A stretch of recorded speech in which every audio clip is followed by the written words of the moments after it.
Presiden Prabowo Subianto mengaku siap memenuhi tuntutan 17+8 yang digemakan masyarakat setelah demonstrasi akhir Agustus lalu.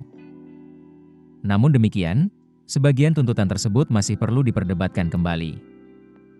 Salah satu tuntutan yang sangat mungkin untuk segera diterapkan adalah membentuk tim investigasi independen terkait kasus Afan Kurniawan, sopir ojek daring yang dilindas kendaraan taktis polisi. Nanti tinggal dirumuskan bentuk dan mekanisme kerja tim investigasi tersebut. Begitupun dengan tuntutan untuk menghentikan kekerasan aparat dan mematuhi SOP, serta menindak hukum anggota dan komandan yang melakukan kekerasan. Prabowo menegaskan, akan menegakkan sanksi etik dan hukum terhadap aparat yang tidak bertindak proporsional. Menurutnya, tuntutan ini sudah mulai dilakukan, bahkan sudah ada yang ditindak, dan ada yang masih diinvestigasi. Meski begitu, Prabowo juga meminta agar demonstrasi dilakukan secara damai. Dia pun menyinggung kematian ASN di Makassar akibat gedung DPRD dibakar pihak-pihak tak bertanggung jawab. Sementara untuk tuntutan menarik militer dari pengamanan sipil, masih perlu diperdebatkan kembali. Menurut Prabowo, salah satu tugas utama TNI adalah menjaga masyarakat dari ancaman apapun, sehingga tuntutan menarik militer dari pengamanan sipil perlu dibahas kembali. Menteri Koordinator Bidang Hukum, HAM, Imigrasi, dan Pemasyarakatan, Yusril Ihza Mahendra, memastikan pemerintah tidak tinggal diam menghadapi 17+8 tuntutan rakyat.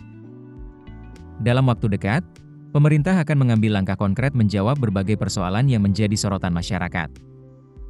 Menurut Yusril, pemerintah akan segera merespons dengan langkah-langkah yang tepat. Semua permasalahan yang dikemukakan rakyat akan dijawab secara sungguh-sungguh. Menurut Yusril, pemerintah berkomitmen untuk bersikap adil. Tidak hanya menindak tegas pelaku anarkis, penjara, hingga pembakar fasilitas umum dalam aksi demonstrasi, tetapi juga aparat yang terbukti melanggar hukum dan hak asasi manusia. Yusril menekankan bahwa proses hukum tetap harus menghormati hak-hak masyarakat. Siapapun yang dipanggil, ditangkap, atau ditahan tetap mendapatkan pendampingan advokat serta tempat penahanan yang layak. Contoh nyata sudah terlihat, salah satunya dalam kasus anggota BRIMOB yang menabrak Afan Kurniawan hingga tewas. Anggota tersebut dijatuhi sanksi pemecatan melalui sidang kode etik. Prabowo menyerukan aparat penegak hukum harus bertindak proporsional. Dia meyakini terhadap aparat yang tidak proporsional akan dilakukan penegakan etik dan hukum. Saya kira itu yang keharusan, bahwa semua petugas harus bertindak proporsional, katanya.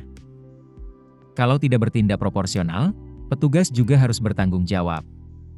Dan kita sudah buktikan kan, ada yang ditindak, ada yang diinvestigasi, bahkan kalau tidak salah sudah ada yang diberhentikan. Jadi, harus proporsional, imbuhnya lagi. Keputusan bisnis terbaik datang dari data, bukan tebakan. Mudah berlangganan Business Insight dengan subscribe with Google.